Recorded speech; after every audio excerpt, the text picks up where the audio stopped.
యేసుక్రీస్తు నామములో మీకందరికీ వందనములు. మరణం తప్పించుట యెహోవా వశము. ఎవరికైనా మరణం రాకుండా ఉండాలంటే దేవుని దయలో ఉంటేనే మరణం అనేది రాకుండా ఉంటుంది. అంటే బహుదీర్ఘకాలం తర్వాత మరి దేవుని పిలుపు ప్రకారం మరణించడం వేరు. మరి సగం కాలమే బతికి మరణించడం అదొక వేరొక సంఘటన. అదేవిధంగా బైబిల్ ఒక మాట ఉంటుంది ఏంటంటే, భక్తిహీనులు సగంకాలమైన బ్రతకరు, భక్తిహీనులు దుర్మరణం పాలుదురు అని కూడా దేవుని వాక్యం ఉంటుంది. ఇవన్నీ మనకు జరగకూడదంటే భయభక్తులు కలిగి ఉండాలి. దేవుని యందు భయభక్తి కలిగి ఉండాలి. ప్రతి దినము ప్రార్థన చేయాలి. ప్రతిదినం ప్రార్థన చేసుకోవాలి. యేసు రక్తంలో మన పాపాలను కడుక్కోవాలి, శుద్ధి చేసుకోవాలి. అంటే మనం చేసిన ప్రతి తప్పు దేవుని దగ్గర ఒప్పుకొని విడిచిపెట్టడం, అదే యేసు రక్తంలో పాపాలు కడుక్కోవటం అంటే. అదొకటే కాదు, పశ్చాత్తాపడాలి. మన హృదయంలో పశ్చాత్తాపం కలిగి ఉండాలి. పశ్చాత్తాపం అంటే మన మనస్సాక్షి చెప్తుంది మనం చేసిన తప్పు అని.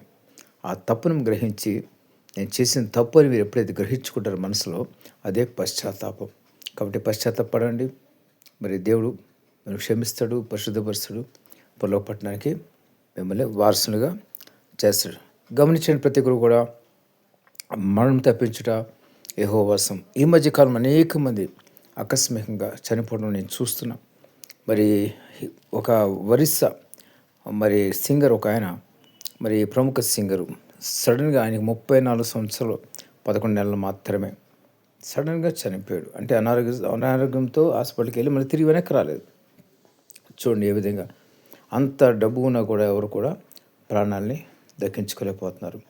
గమనించండి, ప్రతి ఒక్కరు కూడా ప్రాణము మన చేతిలో లేదు, ప్రాణం దేవుని చేతిలో ఉంది. అందుకనే దేవుని వాక్యం ఏం సెలవిస్తుంటే, మరణం తప్పించుట యెహోవా వశం. కాబట్టి మీరు యేసు భయభక్తులు కలిగి ఉండండి. యేసు రక్తాన్ని పాపలు కడుక్కోండి. దేవుడు క్షమిస్తాడు, పరిశుద్ధపరుస్తాడు. ఆయన రాకడెప్పుడు వచ్చినా కూడా మీరు ఎత్తపడే గుంపులు ఉంటారు.